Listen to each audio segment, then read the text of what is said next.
Hello friends, कैसे हो आप सब। उम्मीद करती हूँ आप सब एकदम अच्छे होंगे और स्वस्थ होंगे और तैयारी में लगे हुए होंगे। तो आप सबको तो पता है कि आरपीएफ कांस्टेबल का जो एग्ज़ाम है अब डेट आगे बढ़ चुकी है और कब होगा एग्ज़ाम उसकी वीडियो मैंने अपलोड कर दी है। तो जिसने भी नहीं देखी है वो मेरी वीडियो जाके देख ले। तो यहाँ पे समय हो चुका था सुबह के 7। तो फटाफट से अभी बारिश का मौसम है और ठंड का मौसम है, इस वजह से मैं रनिंग करने नहीं जा रही हूँ। यहाँ पे मैंने फटाफट से मैं छत पर आई और छत पर आके मैंने थोड़ी सी एक्सरसाइज की जो कि हमारी बॉडी को मेंटली और फिजिकली हमें फिट करती है। यहाँ पे मेरे बाल जो है ना वो उड़ रहे थे हवा में, तो उनको मैंने बांध लिया। फिर फटाफट से मैंने एक्सरसाइज की। एक्सरसाइज करने के बाद थोड़ी सी मैंने जंपिंग भी की और थोड़ी सी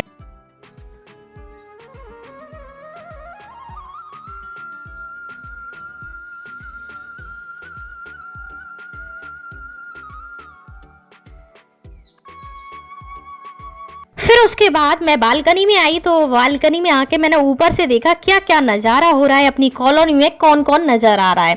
ऊपर से आके देखा तो सबके घर हमारी कॉलोनी में इस टाइप से बने हुए हैं और मैं अपनी छत पर थी। तो ये मेरी कॉलोनी है, यहाँ मैं रहती हूँ।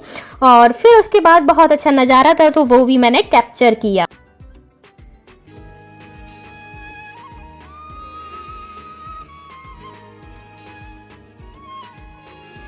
ये हूँ मैं, आप मुझे देख सकते हो मैं कैसी लग रही हूँ। फिर मैं फटाफट से नीचे आई और नीचे आने के बाद मम्मी ने और भाभी ने चाय तैयार रखी थी गर्मा गर्म। और फिर उसके बाद मैंने इन दोनों लड़कियों को देखा, अपनी भतीजियों को देखा, छोटी और बड़ी वाली को। उसके बाद मैंने अपने रूम को थोड़ा सा साफ किया। फटाफट से मैंने अपनी रजाई हटाई, कंबल हटाया और चादर को हिलाया। और फिर उसके बाद मैं बैठ गई सीधे पढ़ने के लिए। क्या पढ़ा वो आपको आगे पता चलेगा। यहाँ पे मैंने फटाफट से जो अपना रूम था, जब तक हमारा रूम क्लियर नहीं होगा ना तब तक हमारा मन नहीं लगेगा पढ़ाई में। तो इस वजह से रूम में इन्वायरमेंट हमारा क्लीन होगा तो हमारा मन भी लगेगा एकदम अच्छे से पढ़ाई में। तो यहाँ पे मैंने अपना जो रूम था वो क्लियर कर लिया था। मैं अपने रूम की ही सफाई करती हूँ, बाकी का काम बाहर। फिर उसके बाद मैं बैठ गई और फिर उसके बाद मैं गई और फिर थोड़ी सी मैंने रेस्ट किया। फिर उसके बाद फटाफट से मैं बैठ गई पढ़ने के लिए। और मुझे टेबल थोड़ी सी अपनी गंदी लग रही थी क्योंकि मैं काफ़ी टाइम से, जब से सर्दियाँ स्टार्ट हुई हैं तब से मैं ना रजाई के अंदर ही टेबल रख के पढ़ रही हूँ और आप सबने ब्लॉग्स में देखा भी होगा। तो यहाँ पर मैं फिर उसके बाद मैंने फटाफट से अपनी टेबल क्लीन की क्योंकि टेबल काफ़ी गंदी लग रही थी मुझे। तो मैंने फटाफट से अपनी जो लैंप है वो भी पोंछी। फिर उसके बाद मैंने वॉच भी पोंछी। पूरी टेबल को एकदम क्लीन कर दिया, सारी चीज़ें एकदम सेट कर दी और पूरा एकदम झाड़ दिया। एकदम क्लीन हो चुका था मेरा रूम। फिर उसके बाद पढ़ने में बैठ चुकी थी। तो बहुत सारे स्टूडेंट्स कमेंट करते हैं कि आप जीएस कहाँ से कर रही हो, आप जीएस की तैयारी कहाँ से कर रही हो। तो मैं आप सबको बताऊँ, मेरे पास सिर्फ और सिर्फ एक लूसेंट की बुक है और मेरे पास सिर्फ और सिर्फ एक स्टैटिक की बुक है। यही दोनों बुक्स हैं जिसके से मैं जीएस का रिवीजन करती हूँ। बाकी किसी भी बुक से मैं जीएस का रिवीजन नहीं करती हूँ। और आप सबको मैं बताऊं कि मतलब मुझे जिस टॉपिक में डाउटफुल लगता है कि ये टॉपिक मेरा वीक है तो मैं नवीन सर से यूट्यूब पे पढ़ लेती हूँ। और बाकी बहुत सारे टीचर्स हैं जिनसे मैं अपना, मुझे जिसका समझ आता है मैं उससे पढ़ लेती हूँ। ज़रूरी नहीं है कि नवीन सर से ही मैं क्लास लूँ, पर मुझे जिससे समझ आता है यूट्यूब पे मैं उसी से अपनी क्लासेस जो डाउट होता है वो क्लियर कर लेती हूँ। उसके बाद मैंने फटाफट से अपने रूम में झाड़ू लगाया और झाड़ू लगाने के बाद फटाफट से मैं चली गई नहाने के लिए। नहा के आई तो कुछ ऐसा नज़ारा था और मेरा रूम एकदम क्लियर हो चुका था। फिर उसके बाद मैंने निकाल लिया था लूसेंट। लूसेंट में मैंने क्या पढ़ा था वो आप सब देख सकते हो, सुन सकते हो। लूसेंट में मैंने पढ़ा था कुछ भारत में 2 द्वीप समूह हैं। आप सब ये नहीं सोचना कि आप तो ये तो आता होगा आपको और आप इतना वो क्यों कर रही हो। तो मैं आप सबको बताऊं, मैं अभी रिवीजन कर रही हूँ क्योंकि ये टाइम जो है रिवीजन का है। तो मैंने यहाँ पे आज रिवाइज किया था। भारत में 2 द्वीप समूह हैं, अंडमान निकोबार द्वीप समूह और लक्षद्वीप समूह। तो अंडमान निकोबार में मैंने पढ़ा था, अंडमान निकोबार द्वीप समूह बंगाल की खाड़ी में स्थित है जो क्षेत्रफल की दृष्टि से सबसे बड़ा केंद्र शासित प्रदेश है। इसमें करीब 247 छोटे छोटे द्वीप हैं। निकोबार में 19 द्वीप हैं। ये द्वीप वास्तव में समुद्र में डूबे हुए पर्वत का शिकार है। लैंडफॉल द्वीप अंडमान निकोबार द्वीप समूह का सबसे उत्तरी द्वीप है। कोको जलमार्ग इसे म्यांमार के कोको द्वीप से अलग करता है, जहां चीन ने निगरानी तंत्र लगाया हुआ है। नेक्स्ट मैंने पढ़ा था अंडमान निकोबार द्वीप समूह की राजधानी पोर्ट वेलियर दक्षिणी अंडमान में स्थित है। इसमें मैंने आगे भी पढ़ा था सुंदरवन जो गंगा का डेल्टा है में मैंग्रोव वन पाए जाते हैं। विश्व का सबसे बड़ा ज्ञात नदी द्वीप मांजुली आसाम में स्थित है, जिसे ब्रह्मपुत्र नदी के दोनों शाखाएं मिलकर बनाती हैं। आगे पढ़ा था अंडमान निकोबार द्वीप समूह की सबसे ऊंची चोटी पर्वत पीक सैंडल 730 मीटर की है।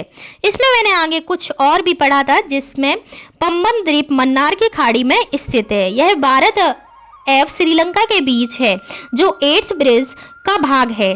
इसे रामेश्वरम द्वीप के नाम से भी जाना जाता है। फिर उसके बाद मुझे याद आया कि मुझे बैंक में लेने जाना है अपना एटीएम कार्ड, क्योंकि जो डाकिया है वो एटीएम कार्ड मेरी बैंक में ही दे के चला गया है। फिर मैं एटीएम कार्ड लेकर आई, बहुत तेज भूख लग रही थी। उसके बाद मैंने चावल और सब्जी खाए फटाफट से। फिर उसके बाद थोड़ा सा रेस्ट किया। रेस्ट करने के बाद मैं फटाफट से, टाइम हो चुका था तो मैं बच्चों को पढ़ाने आई। बच्चा जो हाथ ऊपर करके खड़ा है बहुत शैतान है। उसके बाद ट्यूशन पढ़ाने के बाद मैं फटाफट से नीचे आई और नीचे आके मैंने कॉफ़ी बनाई। कॉफ़ी पीने के बाद फटाफट से मैं बैठ चुकी थी। थोड़ा सा जो मतलब कि जो चीज़ें मैं भूल जाती हूँ, झीलें हैं और आर्टिकल्स वगैरह है जो मैं भूल जाती हूँ, वो मैंने स्टिकर से अपनी जो दीवार थी उस पर लगाया था। तो मैंने इसमें भी क्या लिखा था, फर्स्ट है रेणुका झील। रेणुका झील जो है वो हिमाचल प्रदेश में है। नेक्स्ट मैंने लिखा था साताल झील जो उत्तराखंड में है। नेक्स्ट मैंने लिखा था तवा बोहर झील जो मध्य प्रदेश में है। नेक्स्ट मैंने लिखा था सोगामो झील जो सिक्किम में है। नेक्स्ट डल झील जो श्रीनगर जम्मू कश्मीर में स्थित है। नेक्स्ट मैंने लिखा था डेवर झील राजस्थान जो उदयपुर में स्थित है। आगे मैंने लिखा था रूमकुंड झील जो उत्तराखंड में स्थित है। आगे मैंने लिखा था भीमताल झील जो उत्तराखंड में स्थित है। आगे मैंने लिखा था चोलहामू झील जो सिक्किम में है। नेक्स्ट है सस्यम कोटा झील जो केरल में है। बुलर झील जो है वो जम्मू कश्मीर में है। आगे मैंने लिखा था सांबर झील जो राजस्थान में है। आगे मैंने लिखा था लोकटक झील जो मणिपुर में है। आगे लिखा था कोलेरू झील जो आंध्र प्रदेश में है। आगे लिखा था लोनार झील जो महाराष्ट्र में स्थित है। आगे नेक्स्ट लिखा था सूरजताल झील जो हिमाचल प्रदेश में स्थित है। नेक्स्ट है अष्टमुडी झील जो केरल में स्थित है। नेक्स्ट है चिल्का झील जो उड़ीसा में स्थित है। नेक्स्ट है पुलकटी झील जो आंध्र प्रदेश तमिलनाडु में स्थित है। आगे मैंने लिखा था बेबाड़ झील जो केरल में स्थित है। नेक्स्ट लिखा था पंचब्रदा झील जो राजस्थान में है। नेक्स्ट है उपवन झील जो महाराष्ट्र में है। नेक्स्ट है देवताल झील जो गढ़वाल हिमालय में स्थित है। ये जो है ये सारी झीलें मैंने अपनी आंखों के सामने एक स्टिकर की जो सीट आती है उस स्टिकर पर लिख के लगा दिया था। और कुछ मैंने एक अपना थॉट भी लिखा था, जिसमें मैंने लिखा था सफलता की राह में ठोकरें खाकर गिरना आम है। सफलता की राह में ठोकरें खाकर गिरना आम है, लेकिन हर बार उठकर खड़ा होना असली जीत है।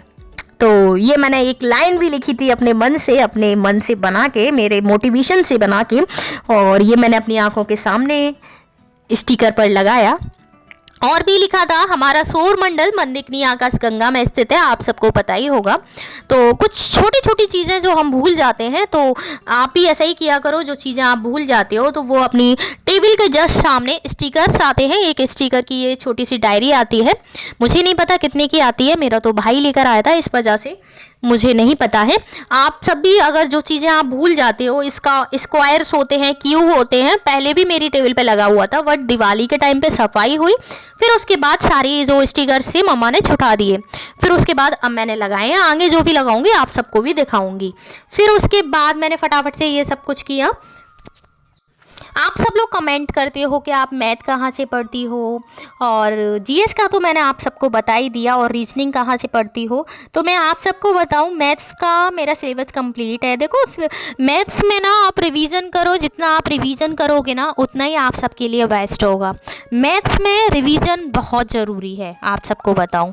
मैथ के लिए बस कुछ नहीं, बस रिवीजन करो, वही मैं करती हूँ। एक बार अपना सिलेबस कंप्लीट कर लो, अपना टॉपिक कंप्लीट कर लो, फिर उसके बाद सिर्फ और सिर्फ रिवीजन लगाओ।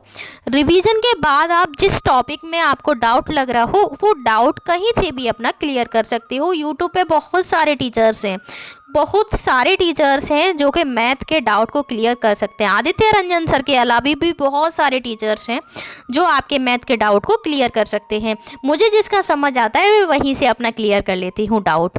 और रीजनिंग की मैं अगर बात करूँ तो रीजनिंग में मैं संकल्प की जो बुक आती है पतली वाली, मैंने वो पूरी कर ली है, ये समझो आप, मैंने वो पूरी कर ली है। और फिर रिवीजन में करती हूँ तो रिवीजन के लिए मेरे पास एक और बुक है जो कि सिर्फ और सिर्फ एडवर्टाइजमेंट के लिए मैंने यूपी पुलिस के टाइम पे ऑफलाइन कोचिंग की थी, वहाँ डिस्ट्रीब्यूट की थी, तो मैं उसी बुक से अपना रीजनिंग का प्रैक्टिस कर लेती हूँ। बाकी मेरे पास कोई भी बुक नहीं है, आप सबको सच बताऊँ तो। और जीएस का तो मैंने आप सबको स्टार्टिंग में बता ही दिया कि क्या कैसे करती हूँ। और बस यही मैं अपना नोट्स बना रही थी। मैंने सोचा कि चलो आज झीलें जो मैं भूल जाती हूँ, जो चीज़ें मुझे जीएस में मतलब लग रहा है कि मैं भूल जाऊँगी, वो चीज़ें मैंने सारी इस पर दीवार पे लगा ली थी। आगे फटाफट से यही मैं कर रही थी। और डिमोटिवेट मत हुआ करो। जिस भी स्टूडेंट के यूपी कांस्टेबल में नंबर नहीं आया और आरपीएफ एसआई में भी नंबर नहीं आया, तो जब आप लोग यहाँ तक पहुँच चुके हो तो आगे भी मंजिल आपके बहुत ही करीब है। बस इंतज़ार करो उस घड़ी का कि वो घड़ी कब आएगी जब आपके डबल कंधों पर डबल स्टार होंगे। एक स्टार होगा या फिर आप एक बहुत ऊपर मुकाम हासिल कर चुके होंगे। बस देर इस बात की है, आप जब यहाँ तक आ चुके हो तो मंजिल कहीं दूर नहीं है। तैयारी करते रहो अपनी, एक दिन मंजिल ज़रूर मिलेगी। तो अगर वीडियो अच्छी लगी हो तो वीडियो को प्लीज़ लाइक कर देना, मोटिवेशन मिला हो तो प्लीज़ वीडियो को शेयर कर देना और चैनल को सब्सक्राइब भी कर लेना। मिलते हैं आप सभी से एक नेक्स्ट वीडियो में एक नेक्स्ट मोटिवेशन के साथ। जब तक के लिए अपना ध्यान रखिएगा, अपनी फैमिली का भी ध्यान रखिएगा।